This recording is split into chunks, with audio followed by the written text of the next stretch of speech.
The colossal Corian warship, dubbed the Vindicator by her crew, hung ominously in the azure skies above the sprawling metropolis like the blade of a guillotine ready to deliver mankind's final judgment. Her sleek hull bristled with ominous arrays of plasma artillery cannons and racks of advanced plasma-tipped torpedoes, all primed to rain down annihilation from above. Looking at the titanic alien dreadnought, one could be forgiven for confusing her for some eldritch divinity that sought to pass its own version of Armageddon upon the helpless city below. In comparison to the technological marvel that was the Vindicator, the skyscrapers and towers of the city were like sand castles built to be swept away callously by the tide. The human populace stared up at the extraterrestrial invaders with a potent mix of primal fear and wonderment. Most had known that first contact with intelligent alien life was inevitable someday, but to have it occurring now, with the seemingly omnipotent guns of the dreadnought aimed directly at their precious city and its millions of inhabitants, was a profoundly terrifying prospect. Parents held their children close while others fell to their knees in desperate prayer, all too aware of how utterly helpless they were in the face of this godlike ship capable of wiping their very civilization from existence with a mere thought. In the expansive command center located deep in the heart of the massive alien ship, Supreme Commander Zorth surveyed the primitive human settlement with a distinct air of haughty disdain etched upon his chitinous mandibles. To him, this backwater planet and its technologically regressive race were nothing but pesky ants to be crushed underfoot and forgotten. The mere idea that these inferior apes could pose even the slightest hindrance to the grand designs of the mighty Corian Empire was laughable. Zorth clicked his mandibles together in an alternating rhythm of mild annoyance and building anticipation. He longed to give the order to unleash the full, devastating might of the Vindicator's weapon systems and wipe this disgusting hive of humans from the face of their world. There would be no elaborate speeches, no negotiations, no mercy given. Just pure, unchecked technological superiority imposing the Corian will upon the galaxy. Zorth had no doubts that the Corian Empire would swiftly and decisively subjugate these humans, likely without so much as breaking a sweat. Perhaps as an object lesson to the rest of this backwater system, he would order an orbital bombardment of their population centers first, before landing troops to mop up any disorganized resistance. Fear and despair were powerful weapons in and of themselves after all. The more hopelessness and terror felt by a population, the faster they would submit when offered even the faintest glimmer of amnesty. Supreme Commander, we are receiving a transmission from the humans, Zorth's communications officer suddenly declared, interrupting the commander's revelry. Zorth turned, his curiosity piqued. Perhaps the humans wished to beg for mercy or negotiate the terms of their surrender already. Either way, it would provide some momentary amusement. Patch it through so we may indulge these apes in their futile pleas, Zorth commanded with a gravelly snarl. The main view screen on the bridge flickered into existence, the display crackling with static before stabilizing to reveal a stern-faced human garbed in an unusual outfit of tubes, wires, and dull metallic plates. Zorth was taken aback momentarily. He had expected disheveled politicians, not some soldier. "Greetings. I am Captain John Smith of the Terran Defense Force," the human proclaimed, his voice a bastion of preternatural calm in the face of Armageddon. "We have disabled your dreadnought's primary systems. Deactivate your weapons immediately and surrender yourself to our custody." Zorth stood stunned for a moment before bursting into contemptuous laughter, the raspy sound echoing through the expansive command deck. "You must be mad. Our technology dwarfs yours by eons. Your civilization is but infants playing with sticks and stones compared to us," Zorth boasted. You cannot even scratch the impenetrable shields and hull of this magnificent ship. She is the pinnacle of Corian engineering." The human called Smith seemed unperturbed and even smiled thinly in response. A glint of confidence shone in his eyes. "If you will not surrender willingly, then a demonstration is required." At his words, the luminescence from the command deck's sleek holographic interfaces and displays suddenly died without warning, plunging the bridge into near-total darkness. Warning sirens began blaring throughout the vast labyrinth of corridors and compartments deep within the massive alien ship. Zorneth's razor-sharp claws gouged deep furrows into the metal console before him as the realization struck home. The supposedly invincible Vindicator now drifted helplessly above the planet, her systems frozen. Rage boiled within Zorneth, but before he could unleash a tirade, Captain Smith casually held up a small device on the view screen. "An electromagnetic pulse was deployed into your ship. Your systems are completely paralyzed. As I said previously, surrender now." "Impossible!" Zorneth roared, spittle flying. "How could you primitive apes have developed anything capable of defeating our advanced technology?" Smith was unfazed, meeting Zorneth's multi-eyed gaze levelly.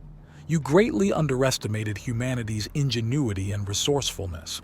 We may currently lack your refined tools and knowledge, but we possess adaptability and cunning. Now, Supreme Commander, you have one last chance to surrender with dignity." Zorneth seethed with impotent rage as the full gravity of the situation sunk in.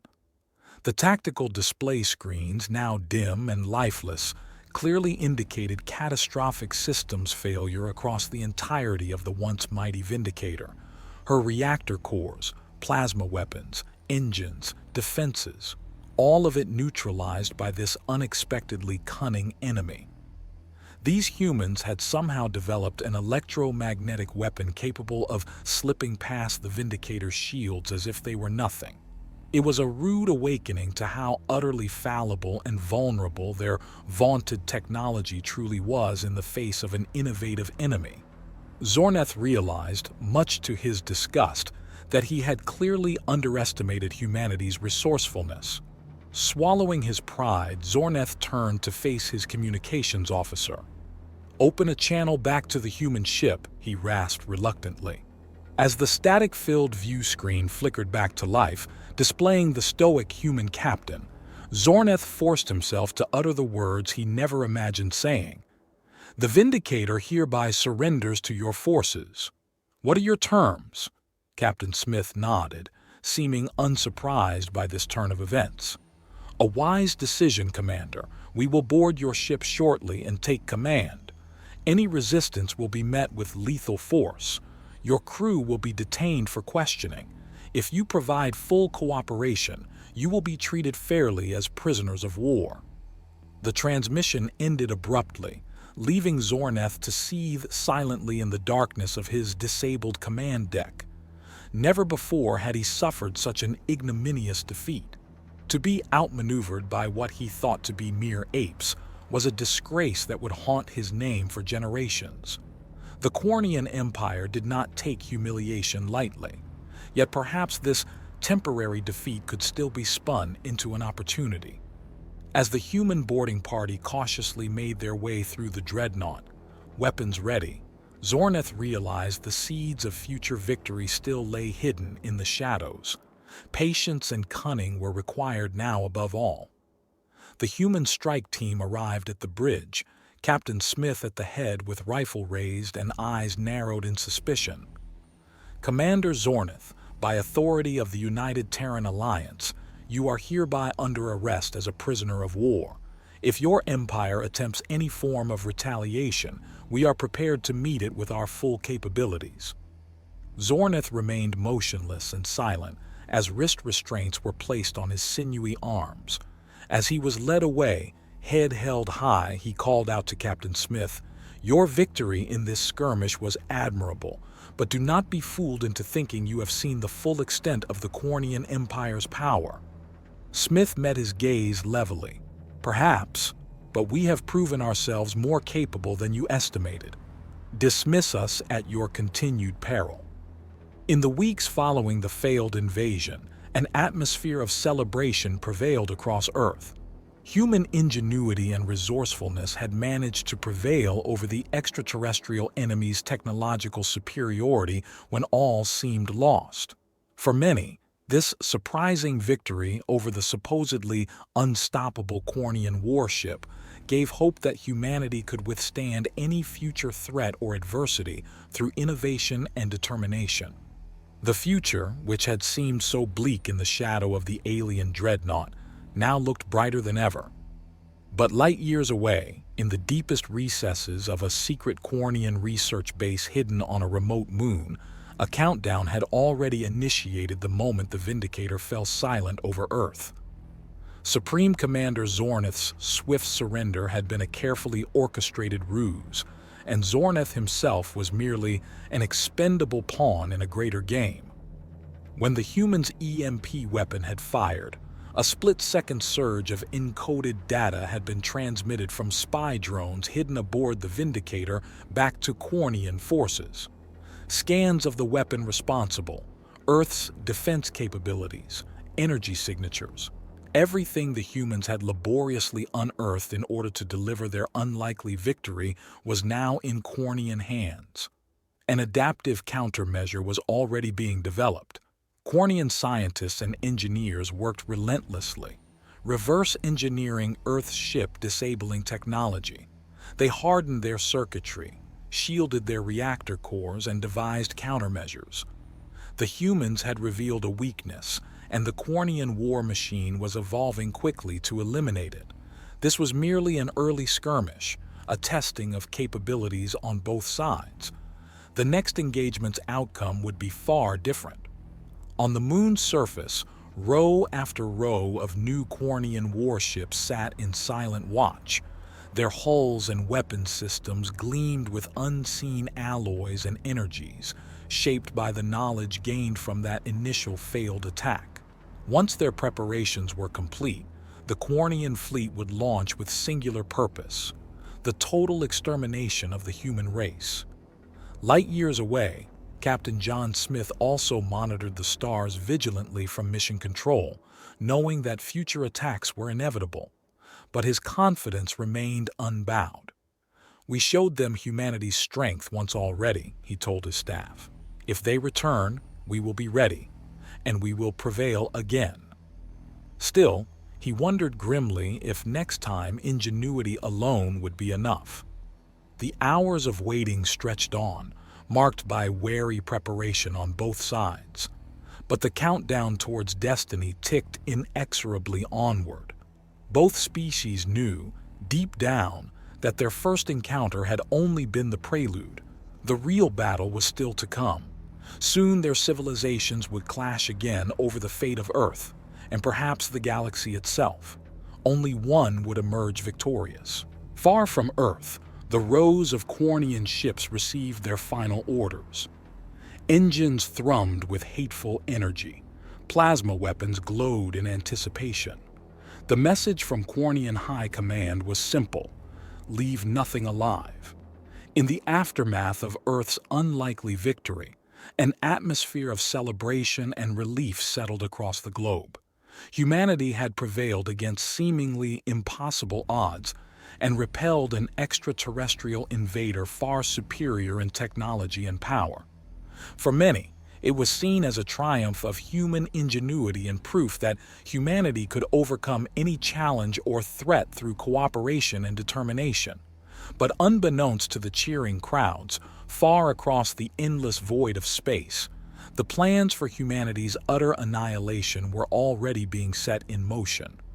On a secret Corian military base located on the icy moon of Draconis, engineers and scientists worked tirelessly to analyze the data secretly transmitted from the disabled Vindicator. Every scrap of intelligence on the human's EMP technology was dissected and adapted for Corian systems. No weaknesses could be overlooked again. In the shipyards of Draconis, an armada of advanced Corian warships was nearing completion, shaped from the hard lessons of the previous failed invasion. Their plasma weapons and engines now bore new configurations, and shielding specifically designed to resist EMP attacks. The hulls gleamed with exotic alloys and energies that baffled human sensors. Inside, elite Corian annihilation legions waited for launch orders, their chitinous claws anxiously caressing their crimson phase blade rifles. High Commander Zorth watched the progress closely, his mandibles clicking with anticipation. The humiliation of surrender still burned bitterly within him. He yearned to exact vengeance personally on the humans for daring to defy Corian might. "Supreme Commander, our armada will be prepared for launch within 2 cycles," his second-in-command reported. "Earth's defenses will stand no chance against us now." Zorth's claws twitched reflexively. "Excellent. See that no trace of their civilization remains. Humiliate and slaughter them to the last. Leave no survivors." On Earth, Captain John Smith watched the skies warily each night. Though successful once, he knew humanity barely grasped the technology used against the Corian ship, and their previous victory would only anger the aliens further. More attacks would come, but Earth had to be ready. The fate of humanity now rested on their shoulders. Across the void, the Corian invasion fleet flared to life. Plasma engines surged with energy as the armada surged forward. Inside his command ship, Zorth gave the order to his legions with cold hatred. "Set course for Earth. Today we will finally wipe humanity from the galaxy forever."